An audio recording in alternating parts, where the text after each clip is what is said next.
दीजिए। क्या आप जानते हैं कि भारत को सोने की चिड़िया बनाने वाला असली राजा कौन था? Any guess? कौन था वो राजा जिसके राजगद्दी पर बैठने के बाद उनके श्रीमुख से देववाणी ही निकलती थी और देववाणी से न्याय होता था? कौन था वो राजा?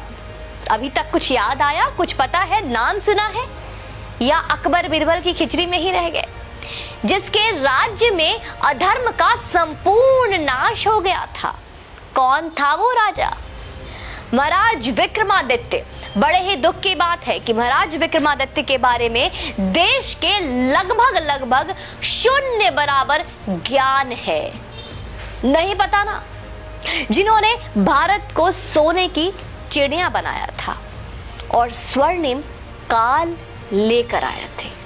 दोस्तों, उज्जैन के राजा थे गंधर्व सेन, जिनके 3 संतानें थी। नाम नहीं पता होगा।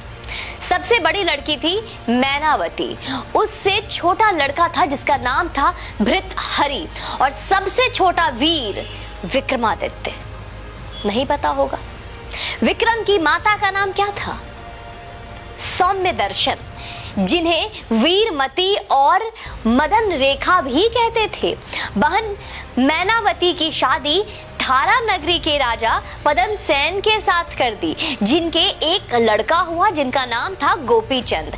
आगे चलकर गोपी चंद ने श्री ज्वालेंद्र नाथ जी से योग दीक्षा ले ली और तपस्या करने जंगलों में चले गए। फिर मैनावती ने भी श्री गुरु गोरक्षनाथ जी से योग दीक्षा ली थी। अब कुछ सिमिलर आ रहा होगा। आइए, इतनी जल्दीबाजी क्या है, ध्यान से सुनते जाइए। शेयर का बटन दबा दीजिएगा। दोस्तों, विक्रमादित्य उज्जैन के राजा थे जो अपने ज्ञान, वीरता और उदारशीलता के लिए प्रसिद्ध थे। उन्होंने पूरे एशिया पर अपना शासन व्यवस्थित किया था।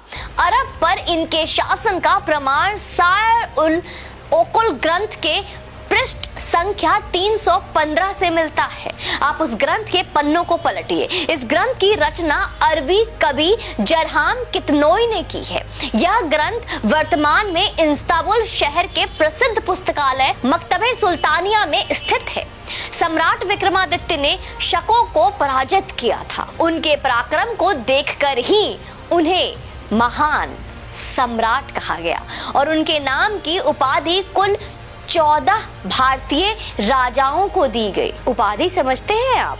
विक्रमादित्य की उपाधि भारतीय इतिहास में बाद के कई अन्य राजाओं ने प्राप्त की थी, जिनमें गुप्त सम्राट चंद्रगुप्त द्वितीय और सम्राट हेमचंद्र विक्रमादित्य, जो हेमू के नाम से प्रसिद्ध थे, उल्लेखनीय है। विक्रमादित्य के पूरे दरबार में नवरत्न रहते थे। कहना चाहिए कि 9 रत्नों रखने की परंपरा का प्रारंभ भी उन्होंने ही किया था। दोस्तों, उनके अनुसरण करते हुए कृष्णदेव राय और अकबर भी नवरत्न रखे थे।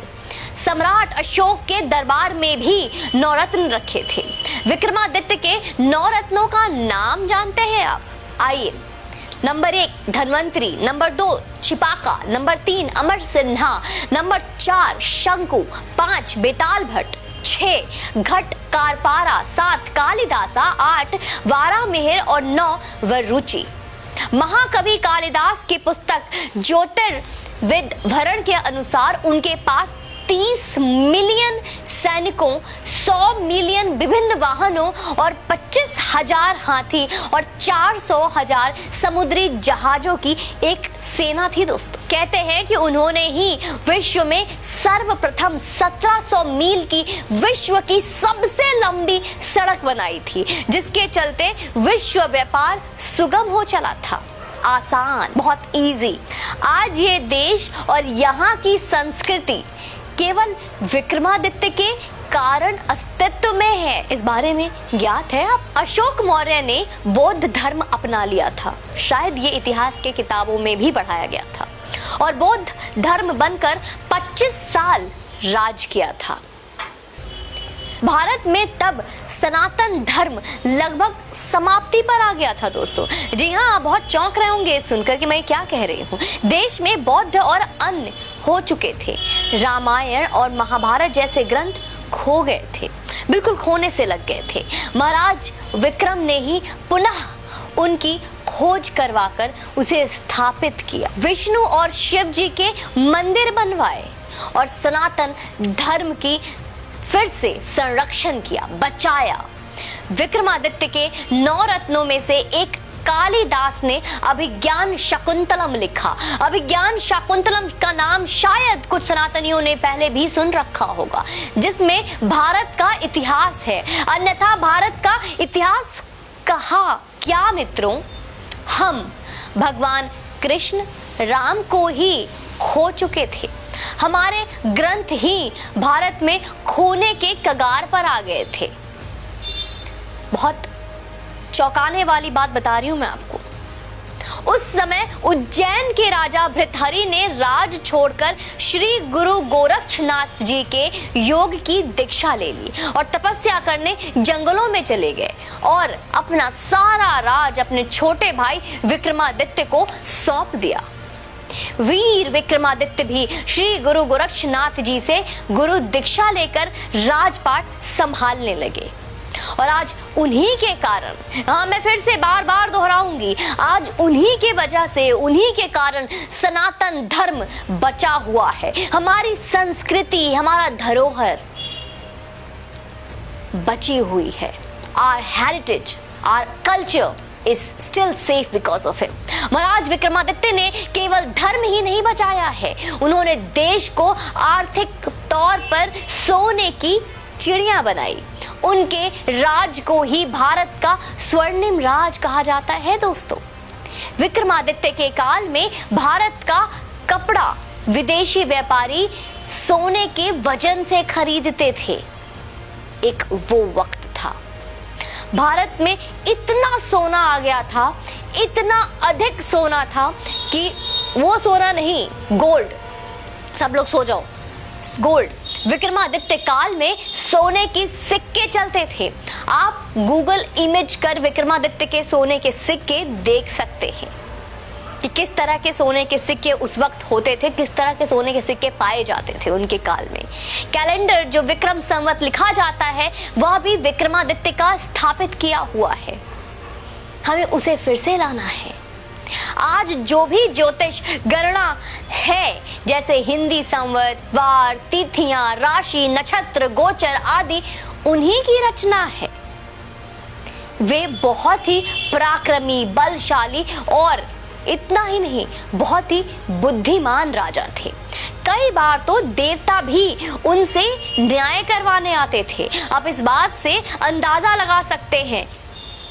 विक्रमादित्य के काल में हर नियम धर्म शास्त्र के हिसाब से बने होते थे। न्याय, राज सब धर्म शास्त्र के नियमों पर चलता था। आप इससे उनका छवि अपने मस्तिष्क में खुद निर्माण कर सकते हैं। विक्रमादित्य का काल प्रभु श्री राम के राज के बाद सर्वश्रेष्ठ माना गया है, जहां प्रजा धनी थे, जहां प्रजा खुश थे और धर्म पर चलने वाले थे। बड़े दुख की बात है कि भारत के सबसे महानतम राजा विक्रमादित्य के बारे में हमारे विद्यालयों में, स्कूलों में, कॉलेजों में कहीं कोई स्थान नहीं है। कोई उचित स्थान ही नहीं दिया गया उन्हें। देश को अकबर, बाबर, औरंगजेब जैसे दरिंदों और आक्रांताओं का इतिहास पढ़ाया जा रहा है। उन्हें महान बता। इस वीडियो को अधिक से अधिक शेयर करें। हर उस योगी समर्थक तक भी पहुंचाइए जो योगी जी का खुद को प्रशंसक बताते हैं। हम भी तो देखें कि कितना जानते हैं आप योगी आदित्यनाथ के बारे में और कितना चाहते हैं आप कि इतिहास का वो सच जो हम तक आज तक पहुंचा ही नहीं, वो किस तरह से सनातनियों के पास पहुंचना चाहिए।